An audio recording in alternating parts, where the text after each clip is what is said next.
should think of, right? So, did Tinubu destroy Nigeria worse than what Buhari did in 8 years? The answer is a big, massive yes. It is policy. So let's put it side by side, okay? When Buhari was going on his own destruction, it came to light that Buhari printed 27.5 trillion naira, which with nothing to back it, nothing. It wasn't for anything. It was just printed, and then it was shared. So if you convert that 27.5 trillion to dollars, based on the exchange rates that Buhari had when he was living, 710 naira to a dollar, that simply will give you about $50 billion. That's how much Buhari printed in 8 years. That skyrocketed the inflation, but somehow it didn't flood the Nigerian naira like Tinubu finally came to do, right? But he did tamper with that. You know, like, let's float the naira, let the market forces determine how much we exchange the naira to dollar. They tried that for like a few days. When it beats them so hard, they continue to defend the naira. Now, when Buhari was leaving, the Nigerian naira was 710 naira. Okay? And Nigeria was paying 420 billion naira for subsidy. And you were buying a liter of petroleum around that time for 167 naira per liter. And then you were buying a liter of diesel for somewhere around how much? 800 naira per liter. Remember? Good. Tinubu came in. Then he lied. He said that in the handover note that Buhari gave him, that there was no provision for subsidy, but there was provision for subsidy.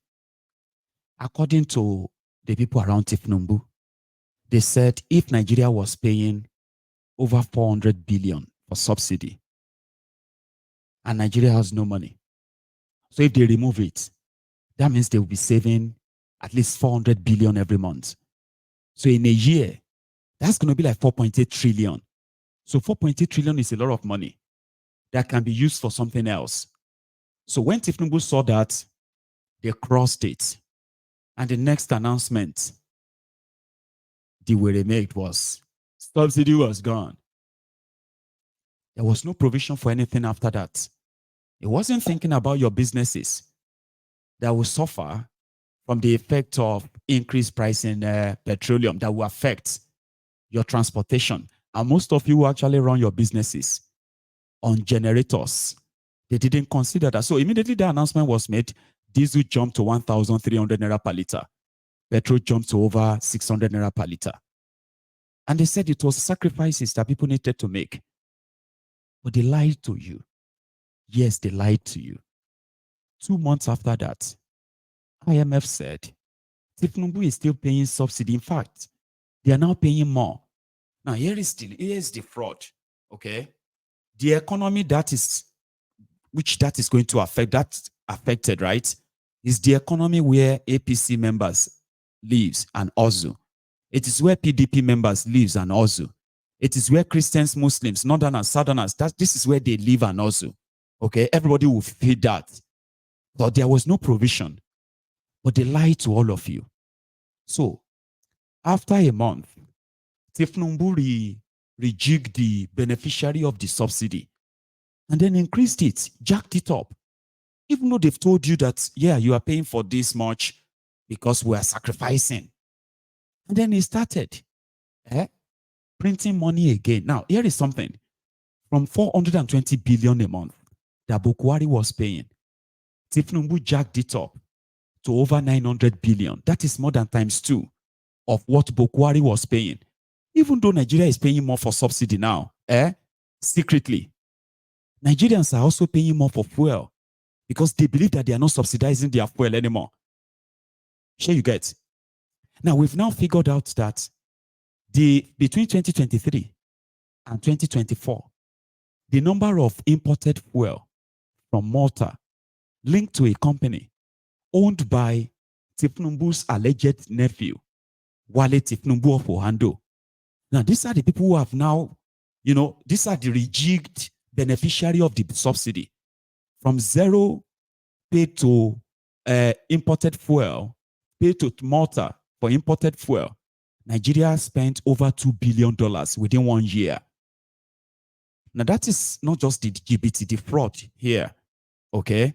So they now went on to say they were subsidizing the dollars for the oil marketers. So Tinubu started printing money. Bukwari printed 27.5 trillion on nothing. Nothing. Just money printed. Some of them used the money to exchange for any available dollar in the central bank. And the money left Nigeria. Nothing. No investment in any really sector of the economy. Power. When PDP left, the power generation capacity of Nigeria was put at over 10,000 over 8,000 megawatts. And they were distributing over 5,000 megawatts. Fast forward to 9 years after that, these fraudsters are now generating less than 5,000 megawatt electricity in Nigeria because most of the electricity infrastructure have been destroyed by Boko Haram, Fulani terrorists up north. Nigeria now generates, the whole country now generates less than 5,000 megawatt electricity, distributing less than 2,000 megawatt electricity. In 9 years, in 16 years of PDP, Nigeria National Grid never collapsed for once. Corrupt PDP. In 9 years of the progressive APC, Egbekegbe, Nigeria National Grid has collapsed for over 261 times. 28 times already under Tinubu in 1 year. There's no real investment there. They are so much in debt. When they are making all this money, they were just sharing the money. There were no real investment in any real sector. It was just about take it, whatever you can take. Now, those who did all of that, some of them have been reappointed into government and they continue the looting.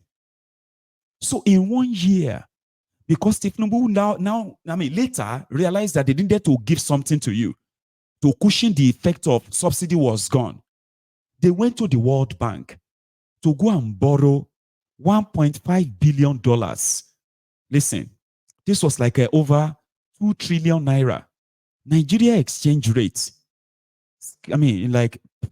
pummeled, as they will say, which means it sank.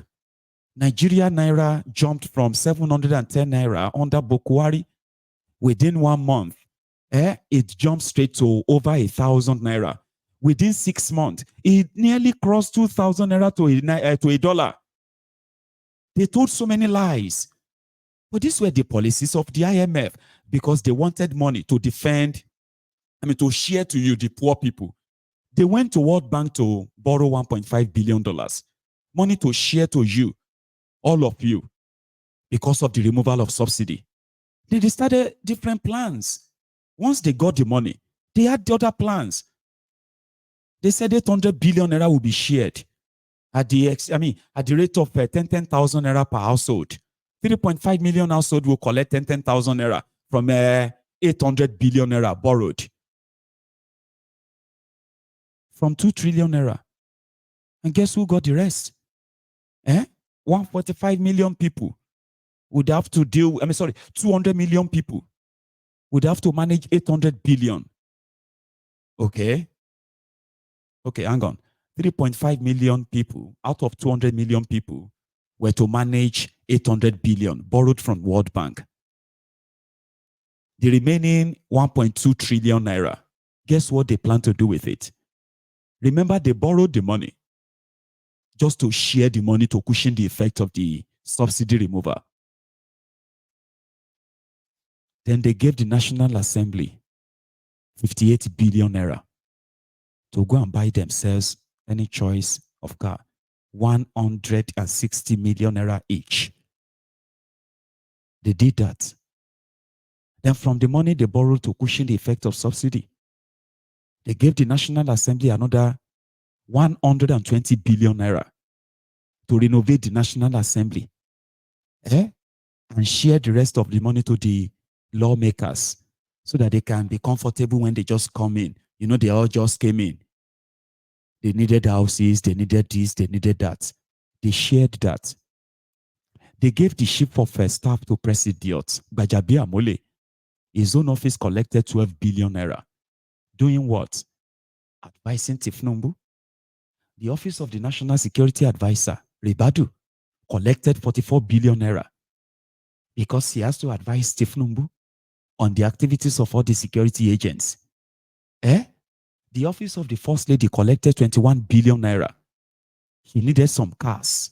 They needed to renovate her own office too in Lagos and in Abuja. The judiciary collected 42 billion naira. Judiciary needed some upgrade. This was even after they have also announced the increase in their salary. 104% increase in salaries of all political office holders, including the judiciary. Werewike collected 1 point. I know this is another one. Okay, I'm still talking about the subsidy money shared though, right? Then they went back again to IMF, collected another $1.5 billion again. This time around, though, they were to renovate the house of the vice president, 21 billion. They were to be Werewike submitted a supplementary budget of 1.2 trillion secretly, and they got it approved, and is spending the money. The National Assembly increased their own budget from 200 and billion to over 344 billion.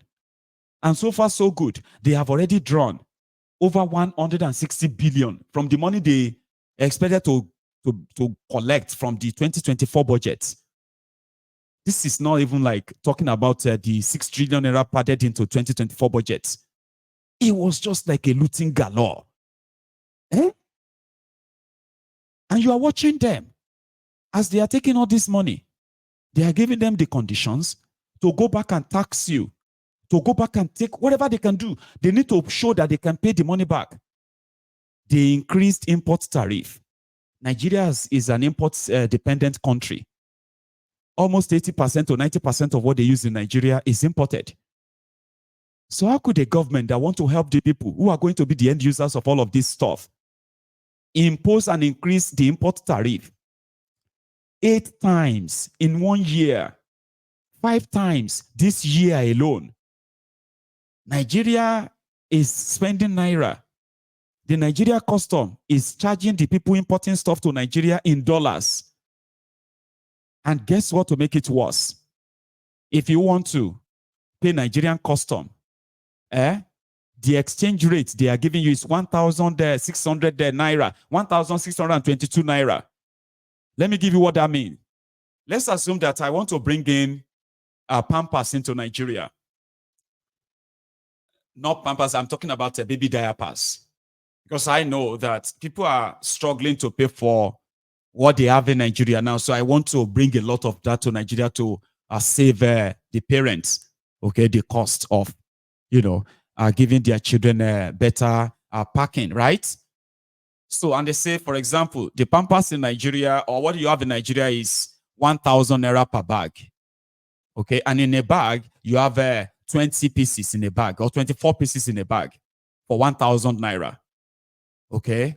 And Nigeria, that is, they claim to be a free economy, right? Let's assume I have the capacity to produce it and sell it to you for 500 naira for that 24. But I need to consider other things. For example, let's say the production of that same 24 pieces in a bag of a diaper bag, right? From China, for example, is going to come at 400 naira. So with the transportation, the shipping, the custom duties and everything, I'm going to, on each one, if I break it down, then it's going to be 100 naira.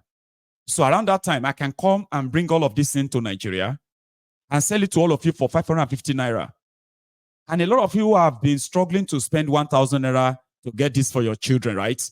That means I'm saving you 450 naira if the government policy allows me. But imagine I finish a production of something that I'm bringing to come and ease your hardship and all of that, and I get to your border. So what I'm bringing to you is probably going to be, for example, it's going to cost you 100 naira plus everything, and I will still make profit. And I got to your border, your customs, and they say they are charging me in dollars. I am intending to come and sell to you in naira. So, and they now charging me in dollars to bring them into Nigeria. Then when I compare how much I'm going to pay on each pack of diapers, right? On each pack. So, and I discovered that everything, minus the import duty, okay, everything plus my profit. If I sell it to you for 120 naira, I will still make a hell of money. And you won't have to spend a lot of money, right? Then I got to your border and the custom says, to bring a pack in, I have to pay them 600 naira. Or I have to pay them 800 naira before I can bring a pack in. So you know what will happen? From 100 naira that I intend to sell it to you, or 120 naira I intend to sell it to you, I still want to bring it to Nigeria. I will now have to compare and say, if I bring it to Nigeria, 800 plus 120, 920 naira, and they are selling these things in Nigeria for 950 naira. So if I factor in what I was putting it together before, right? It seems that for me to make profit, I would have to sell it to you for 1,000 naira. So I would rather just be like, you know what? I will just leave it. Let them continue to buy the 1,000 naira or 1,500 naira diapers.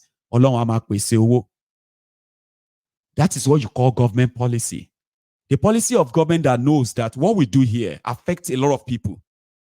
But they know it will affect you. They know. They just want you to endure it. But the lie they are telling you is that they are not sacrificing anything. So what your protest can do is this. Peaceful protest is that you can make them, number one, tell you how much they are paying on subsidy, even though they have told you they are not paying subsidy. Right now, they need to confess to you. Your protest will make them confess to you, okay, how much they are actually paying now. They'll first confess to you that, yes, we are paying. How could you be paying this much money and we are still paying this amount of money on petrol and diesel? How? Why? Here you get, you'll be able to ask them. Now, around that time, your protest may actually not only expose this whole fraud, it can also help you to help Tinubu, to maybe for the first time, if he's not in on it, to actually throw all these people to you and say, Nigerians, deal with them. These are the people that would never make me able to do anything. Here you get. Now, you see this your protest that they are making you think you want to remove Tinubu. Listen, this is time for you to know that all of the 36 states in Nigeria has people, they have people that they have subjected to this hardship themselves, the state governors. In 1 year, Tinubu and the 36 state governors in Nigeria, they borrowed 34 trillion naira. So you will need to ask your governors too. What did they do with this, or that? During this nationwide protests, you are going to hear a lot, you are going to see a lot of their corruption, of how they rip you off, on how they defrauded you using policies. We will make sure that you are going to see beyond the tribal, ethnic, and religious card that they are pushing. Because right now, hunger no sabi all of that. Anybody that is in any way against the protests, there are those who somehow, their own hunger has been tamed, maybe for 1 day, 2 days, or 3 days. They will still join all of you that finally make it out. The call for national protest is not a call to take over governments. Your government is paranoid. Tinubu is paranoid that for the second time, they do not have control over what is going to happen. And they've imagined the worst. But you should understand one thing. You have the right not to participate. You get that now? Nobody should force you to be part of it at all. If you don't think it's worth it, absolutely, it probably doesn't worth it for you. You may be right. There are those who personally, this whole thing to them doesn't worth anything to them. But do you know something? There are those that this whole thing are not directly affected. But they believe that if this number of people are going through this, it will only be a matter of time before they too will become like them. Whatever you think you have now, let me tell you something. Majority of those you see today, whether for protest or against protest, majority of them were doing fine a few years back. And a lot of them can tell you, they are even saying it. They are saying that they know that things are hard. They know that things are tough. They know that people are suffering. They even agree that they are suffering. But they are repeating what their oppressors told them to be saying. Whatever we are going through, we just believe that these people know what they are doing. They don't know what they are doing. If you think what they are doing actually has your own interest in it, they don't have your interest in anything. Right? Good. So, as we now look forward to tomorrow, there are other few things I need to remind us of. Okay? You see those state governors who have been hiding behind federal government this. Some of them, they will need to account for all of the money that will be exposed to have been given to their states in the last 1 year too. So the protest is not about Abuja. It is not about Lagos. It is about how you think this whole Nigeria is dealing with you, good, bad, ugly. Then you decide to take a position. There is no one sitting on the fence this time around. Okay? Nobody is sitting on the fence. So, but you have the right to defend yourselves, whether you are protesting or you are not protesting. If you decide not to protest and your own is you will stand and protect the properties in your own street, you are already participating. And your participation is to further help destroy the government's hired criminals agenda. Here you get. You don't have to participate. You can sit in front of your house to make sure that nobody ever carried out any act of violence or vandalism in your area. When you see them, you rise up to them. Because every one of those I have seen speak about this protest, none of them has threatened anybody. Nobody. The only people that feels threatened are those who are threatening your lives in the last few years. Do you get that now? So you have the right not to participate. It's okay. But do not help the people who have destroyed the same economy that you are also existing in. Do not help them to escape the justice this time around. Your standing up can actually help. It may not get you everything, no doubt. I mean, fine. Okay? But don't let anybody railroad you, brainwash you to make you think, you must be combatant. You must be violent. People that decided to mobilize you and give you money or give you food. People that never gave you food or money. This time, a month ago, they didn't give you food or money. They didn't even give you loan a month ago. Now, suddenly, they think you matter, like an election time. They're now offering you money. They are offering you, and you are kind of following them. Anyway, it is time for you to kind of see that you don't have to be part of it. Or you do not have to be part of those that will destroy something that could actually help all of us. If you are living abroad, there's no point in calling out for violence. Okay?